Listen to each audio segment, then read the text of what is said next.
7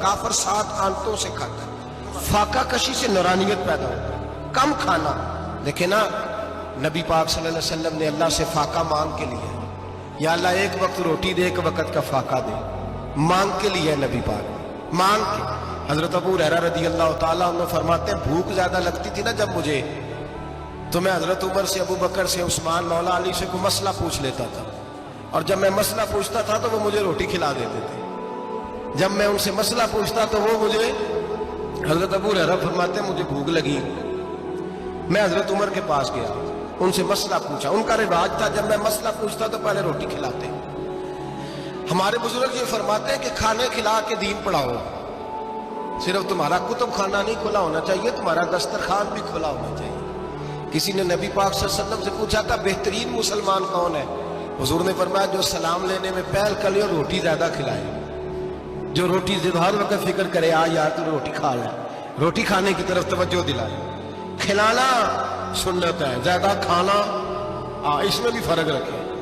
تو نبی پاک صلی اللہ علیہ وسلم کے صحابی حضرت ابو ہریرہ رضی اللہ تعالیٰ عنہ فرماتے ہیں میں نے حضرت عمر سے مسئلہ پوچھا، میں نے کہا حضور مسئلہ بتائیں، تو کہتے پہلے ان کی عادت تھی جب میں مسئلہ پوچھتا تو روٹی بھی کھلاتے، آج انہوں نے مسئلہ ہی بتایا ہے، روٹی کوئی نہیں کھلائی۔ تو مجھے کہنے لگے ابو ہریرہ تو سوچتا ہوگا روٹی نہیں اس نے پوچھی، تو نے کب سے کھانا نہیں کھایا؟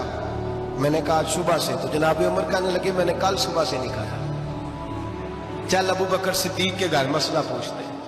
کہتے جناب صدیق اکبر کے دروازے پہ گئے، جا کر کے ان سے مسئلہ پوچھا۔ ان کی بھی عادت تھی جب کوئی مسئلہ پوچھنے جاتے تو دسترخوان بچھا لیتے، کہتے آؤ روٹی بھی کھلاتا ہوں مسئلے بھی بتاتا ہوں۔ کہتے ہیں گئے تو انہوں نے بھی مسئلہ بتایا، روٹی کوئی نہ پوچھی۔ تو کہنے لگے عمر ابو ہریرہ تم لوگوں نے کل پرسوں سے نہیں نہ کھایا ہوگا، اور ابو بکر کو 4 دن گزر گئے ہیں، تھوڑا سا دودھ ملا ہے یا کھجور ملی ہے، روٹی کوئی نہیں ملی، چلو در رسول پہ چلتے، آؤ حضور کی بارگاہ۔ کہتے ہیں نبی پاک کی بارگاہ میں آئے، حضور نے چہرے دیکھے، کریم سے مسئلہ نہیں پوچھنا پڑا۔ میرے مصطفیٰ کریم نے فرمایا بھوک لگی ہوئی ہے تم تینوں کو؟ 3-4 دن ہو گئے؟ اللہ کے رسول نے فرمایا مجھے پورا ہفتہ ہو گیا ہے۔ کہتے ہیں حضرت ابو الحسن انصاری کے گھر گئے، نبی پاک نے فرمایا بھوک بڑی لگی ہے کھانا لا۔ کہتے ہیں حضور نے اسے کہا تو اس آدمی کو تو وجد ہی ہو گیا، اس نے کہا میرے اتنے نصیب کہ حضور کا یہ کھانا کھلا۔ آؤ دیکھو دنیا والوں، آج جو سب سے زیادہ عزت والا ہے وہ میرا مہمان بنا ہوا ہے۔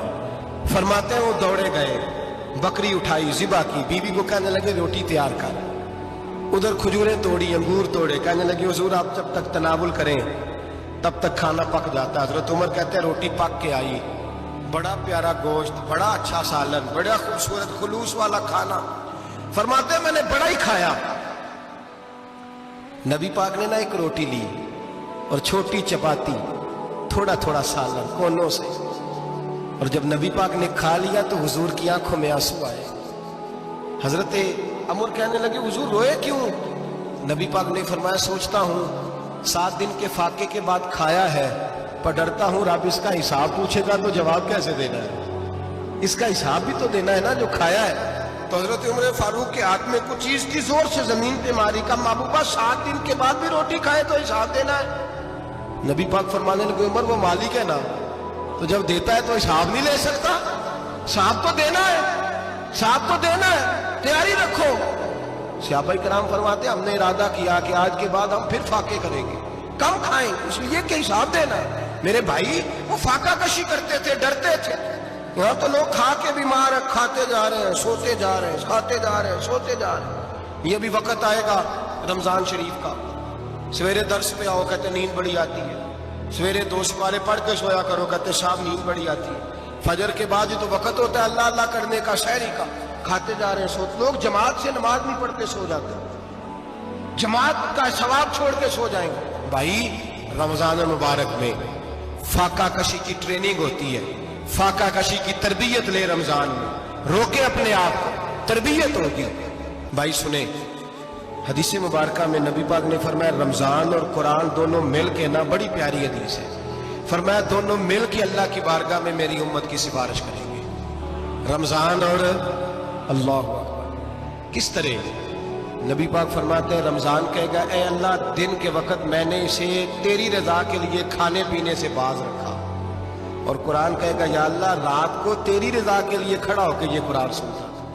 رمضان اور قرآن دونوں سفارش کرتے ہیں۔ ہم نا بڑا کچھ پڑھتے ہیں، سنتے ہیں، سیکھتے ہیں۔ اب یقین کریں یہ کھاتے بھائی کا بھائی سے اختلاف ہو جائے نا تو وہ 30 سال پرانے کھاتے کھول کے لے آتا ہے، ساری رات ڈھونڈتا ہے کہ میرے پیسے کہاں سے نکلتے ہیں، پڑھ لیتا ہے۔ قرآن پاک کی باری آتی ہے تو نہیں پڑھتے قرآن پاک۔ ابا جی کا ختم ہوتا ہے تو مانگتے پھرتے ہیں، کہتے 2 قرآن پاک 10 قرآن پاک۔ یہ باتیں بتانی نہیں چاہیے، کرنی نہیں چاہیے، لیکن چونکہ تربیت کے لیے بیٹھا ہوں تو کر دیتا ہوں۔ میرے شاگردوں سے پوچھیں، یہاں مدرسہ ہے الحمدللہ، درجنوں طلباء ہیں، اساتذہ ہیں، میرے پیر بھائی ہیں، اور میرا یہ دعویٰ ہے کہ شاید کوئی کسی سے اتنا پیار کرتا ہو جتنے میرے شاگرد اور مرید مجھ سے کرتے ہیں، لیکن میں نے کبھی کسی سے نہیں کہا کہ ذرا سورت فاتحہ پڑھ کے دینا، میں نے اپنے ابا جی کو ثواب دینا ہے۔ پوچھ لیں کسی سے نہیں کبھی کہا، کبھی نہیں میں نے کہا کہ ذرا مجھے تھوڑا سا قرآن پڑھ دیں۔ میں اس کو ناجائز نہیں کہتا، پڑھوانا چاہیے، لیکن میں اپنے والدین کے لیے کبھی سوال نہیں کرتا کہ مجھے ذرا پڑھ کے دو، میں نے بخشنا ہے، اس لیے کہ میں نے ذاتی طور پہ روٹین بنائی ہے۔ میں سمجھتا ہوں کہ کائنات کے اندر میرے اوپر جن لوگوں نے احسان کیے ان میں سب سے زیادہ حصہ میرے ماں باپ کا ہے۔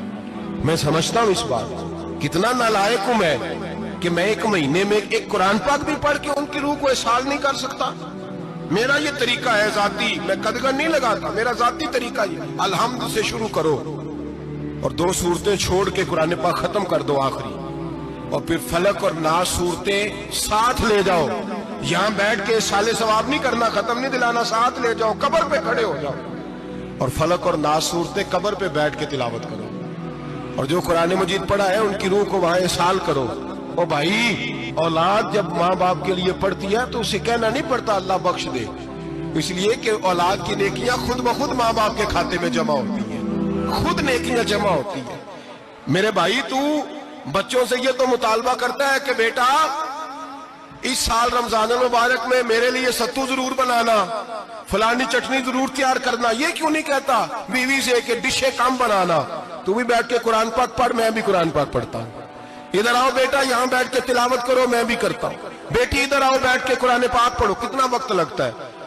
حافظ اور قاری اور علماء اگر پڑھے تو 20-25 منٹ لگتے ہیں قرآن پاک کا سپارہ پڑھنے، اور اٹک اٹک کے پڑھنے والا بھی پڑھے تو 1 گھنٹہ لگ جائے گا۔ اور میرے نبی پاک صلی اللہ علیہ وسلم نے فرمایا جو قرآن پڑھتے ہوئے اٹکتا ہے اللہ اسے ڈبل ثواب عطا فرماتا ہے۔